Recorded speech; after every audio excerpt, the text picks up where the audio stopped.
আসসালামু আলাইকুম, স্বাগত জানাচ্ছি ডিডিবি নিউজ 24 এর আন্তর্জাতিক সংবাদে। সংবাদের শুরুতেই থাকছে সংবাদ শিরোনাম। খামেনির মাস্টার স্ট্রোক, ট্রাম্প নেতানিয়াহুর মাথা ব্যথার কারণ যখন তেহরান। উত্তেজনার মধ্যেই বৈঠকে বসছে ইরান যুক্তরাষ্ট্র।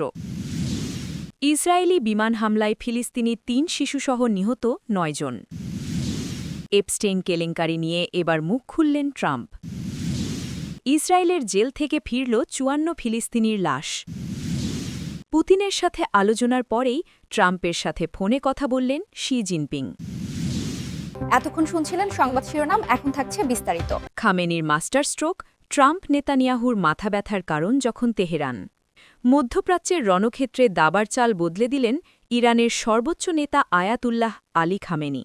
ওয়াশিংটনে ডোনাল্ড ট্রাম্পের প্রত্যাবর্তন এবং তেলাবিবে বেনিয়ামিন নেতানিয়াহুর কঠোর অবস্থানের মাঝেই ইরান এমন এক ছক কষেছে যা রীতিমতো চমকে দিয়েছে বিশ্বকে। কিন্তু কি সেই কৌশল? কেন হঠাৎ চিন্তার ভাঁজ ট্রাম্প আর নেতানিয়াহুর কপালে?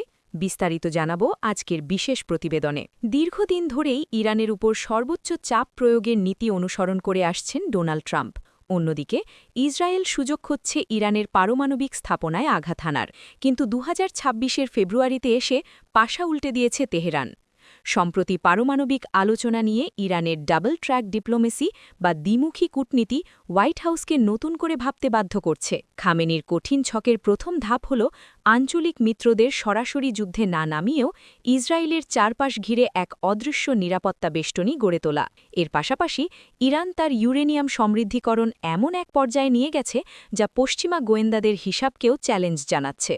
মার্কিন প্রেসিডেন্ট ডোনাল্ড ট্রাম্প যখন অর্থনৈতিক অবরোধ আরও কঠোর করার হুমকি দিচ্ছেন, ঠিক তখনই ইরান, ওমান ও তুরস্কের মাধ্যমে আলোচনার প্রস্তাব দিয়ে ওয়াশিংটনকে কূটনৈতিক মারপ্যাচে ফেলেছে।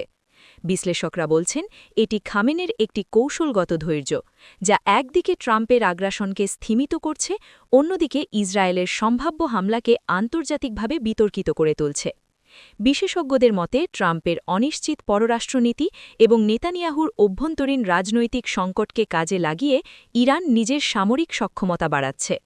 ড্রোন প্রযুক্তি এবং হাইপারসনিক ক্ষেপণাস্ত্রের আধুনিকায়ন ইসরায়েলের আয়রন ডোমকেও এখন প্রশ্নের মুখে দাঁড় করাচ্ছে। যুদ্ধ নাকি সমঝোতা, কোন পথে হাঁটবেন ট্রাম্প? আর নেতানিয়াহু কি পারবেন ইরানের এই কঠিন ব্যূহ ভাঙতে? খামেনির এই চালের পাল্টাচাল কি হয়, এখন সেদিকেই তাকিয়ে সারা বিশ্ব। উত্তেজনার মধ্যেই বৈঠকে বসছে ইরান যুক্তরাষ্ট্র। ইরান ও যুক্তরাষ্ট্র আগামী শুক্রবার ৬ ফেব্রুয়ারি ওমানে বৈঠকে বসতে যাচ্ছে। প্রথমে ইস্তানবুলে বৈঠকের কথা থাকলেও তেহরানের প্রস্তাবের পর স্থান পরিবর্তন করা হয়েছে। তবে ওয়াশিংটন পরমাণু ক্ষেপণাস্ত্র এবং মানবাধিকার ইস্যুতে আলোচনা করতে চাইলেও ইরান কেবল নিষেধাজ্ঞা প্রত্যাহারের বিষয়ে কথা বলতে আগ্রহী। এরই মধ্যে কাতার, তুরস্ক ও মিশর মধ্যস্থতাকারী হিসেবে একটি খসড়া প্রস্তাব দিয়েছে। এতে ৩ বছরের জন্য ইউরেনিয়াম সমৃদ্ধিকরণ পুরোপুরি বন্ধ রাখতে এবং মজুদ বিদেশে পাঠানোর বিনিময়ে যুক্তরাষ্ট্র ইরান অনাক্রমণ চুক্তির প্রস্তাব করা হয়েছে। ইরানে হামলা চালাতে মার্কিন সামরিক বাহিনীর ব্যাপক প্রস্তুতি আর তেহরানের পাল্টা হুঙ্কারে বাজছে যুদ্ধের দামামা। তবে এরই মধ্যে সংঘাত এড়িয়ে শান্তিপূর্ণ সমাধানের আশার আলো দেখা দিয়েছে। বিভিন্ন আন্তর্জাতিক গণমাধ্যম বলছে শুক্রবার বৈঠকে বসতে যাচ্ছে দুই পক্ষ। ইস্তানবুলে পূর্ব নির্ধারিত বৈঠকটি ওমানে সরিয়ে নেওয়া এবং দ্বিপাক্ষিক ফরম্যাটে আলোচনা করার ইরানি আবদার ওয়াশিংটন প্রত্যাখ্যান করেছে বলে প্রথমে জানায় সংবাদমাধ্যম অ্যাক্সিয়স।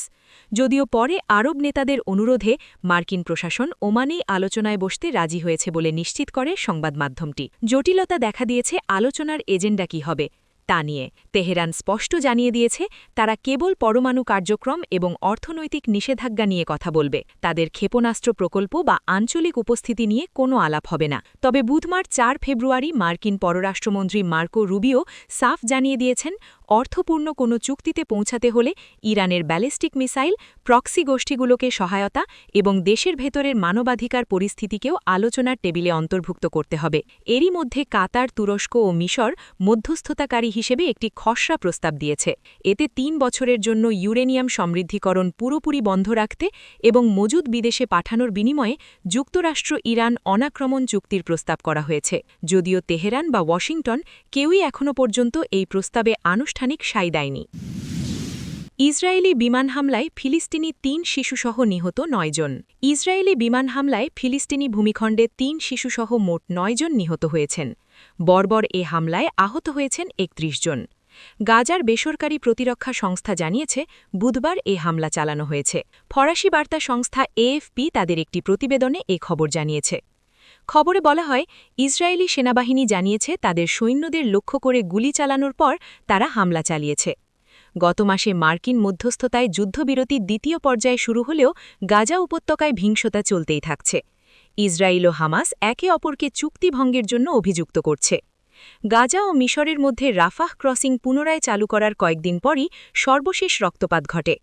এটি গাজাবাসীর জন্য একমাত্র বাহির হওয়ার পথ যা ইসরায়েলের মধ্য দিয়ে যায় না।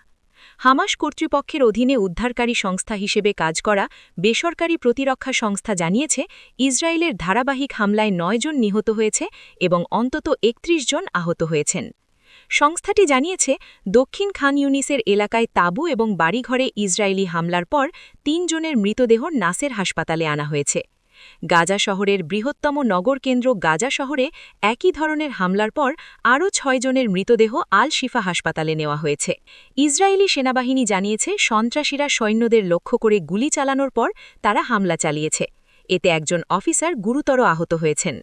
সেনাবাহিনী আরও জানিয়েছে তারা এই ঘটনাকে যুদ্ধবিরতি লঙ্ঘন বলে মনে করছে। তারা বলেছে তথাকথিত ইয়েলো লাইনের কাছে সৈন্যরা আক্রমণের শিকার হয়েছে, যার ওপারে গাজায় ইসরায়েলি বাহিনী অবস্থান করছে। যুদ্ধবিরতি বারবার রক্তপাতের মাধ্যমে কুলুষিত হয়েছে।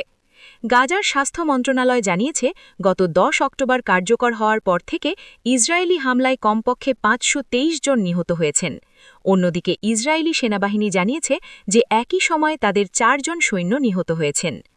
বেসরকারি প্রতিরক্ষা সংস্থা জানিয়েছে গত শনিবার ছিল সবচেয়ে ভয়াবহ দিনগুলির মধ্যে একটি। ওই দিন ইসরায়েলি হামলায় কমপক্ষে ৩২ জন নিহত হয়েছিল, যা সেনাবাহিনীর দাবি অনুযায়ী হামাসের অস্ত্রবিরতি লঙ্ঘনের জবাবে চালানো হয়েছিল। গাজায় মিডিয়ার বিধিনিষেধ এবং সীমিত প্রবেশাধিকারের কারণে এএফপি স্বাধীনভাবে হতাহতের সংখ্যা যাচাই করতে পারছে না বা যুদ্ধের খবর মুক্তভাবে সংগ্রহ করতে পারছে না। এপস্টেইন কেলেঙ্কারি নিয়ে এবার মুখ খুললেন ট্রাম্প। জেফ্রি এপস্টেইনের যৌন পাচার মামলা সংক্রান্ত লাখ লাখ নথি প্রকাশের পর মার্কিন রাজনীতিতে নতুন করে উত্তেজনা দেখা দিয়েছে।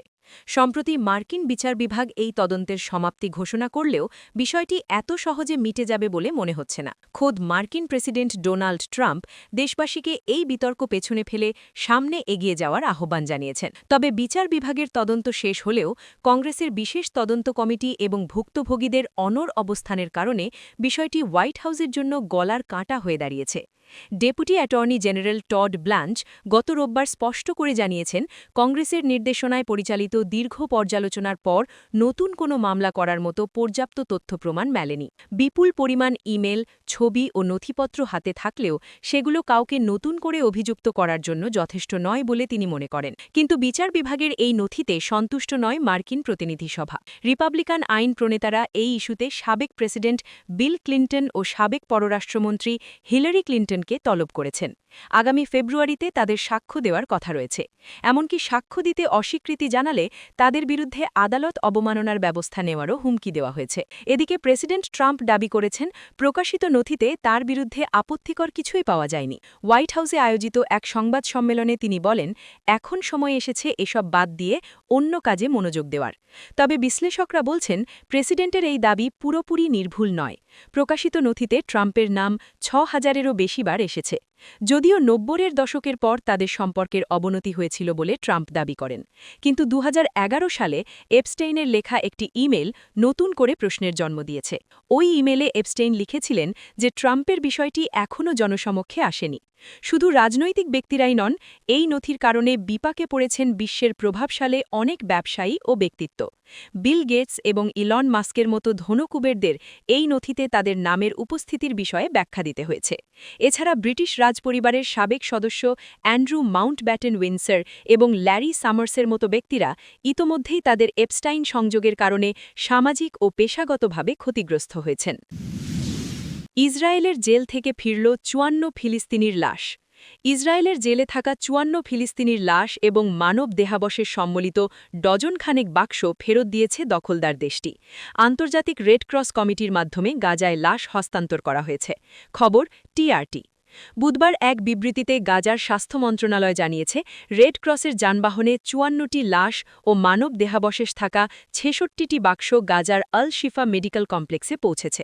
প্রতিবেদনে বলা হয়েছে লাশ পৌঁছানোর সঙ্গে সঙ্গে চিকিৎসা দল অনুমোদিত চিকিৎসা প্রোটোকল অনুসরণ করে ফরেনসিক প্রক্রিয়া শুরু করে। এই প্রক্রিয়া শেষ হলে নির্ধারিত নিয়ম অনুযায়ী নিহতদের পরিবারগুলো লাশ শনাক্ত করার সুযোগ পাবে। মন্ত্রণালয় জানিয়েছে সংশ্লিষ্ট অধিকর্তী এবং বিশেষায়িত কমিটির সমন্বয়ে মরদেহগুলোর পরীক্ষা নিরীক্ষা ও নথিভুক্তকরণ প্রক্রিয়া চলমান রয়েছে। ফিলিস্তিনি কর্তৃপক্ষের মতে ১০ অক্টোবর কার্যকর হওয়া ধাপে ধাপে যুদ্ধবিরতি চুক্তি ইসরায়েলের সারাবাহিক বিলঙ্ঘনের মধ্যেই এই মরদেহ হস্তান্তরের ঘটনা ঘটেছে। যুক্তরাষ্ট্রের ঘোষিত জানুয়ারি মাসের যুদ্ধবিরতি চুক্তিতে গাজা থেকে ইসরায়েলের অতিরিক্ত সেনা প্রত্যাহার এবং পুনর্গঠন কার্যক্রম শুরুর বিধান রয়েছে। জাতিসংঘের হিসাবে গাজা পুনর্গঠনে আনুমানিক ৭০ বিলিয়ন মার্কিন ডলার ব্যয় হতে পারে। এদিকে মার্কিন মধ্যস্থতায় চলমান যুদ্ধবিরতি থাকা সত্ত্বেও বুধবার ভোরে গাজায় ইসরায়েলি হামলায় নারী ও শিশুসহ অন্তত ২১ জন ফিলিস্তিনি নিহত। এই বর্বর হামলায় আরও অনেকে আহত হন বলে চিকিৎসা সূত্র জানিয়েছে। হামলাগুলো বাস্তুচ্যুতদের তাঁবু, একটি বাড়ি এবং বেসামরিক ঘিরের ওপর লক্ষ্য করা হয়।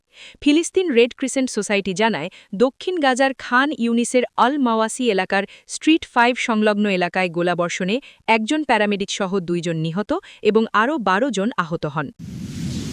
পুতিনের সাথে আলোচনার পরেই ট্রাম্পের সাথে ফোনে কথা বললেন জিনপিং।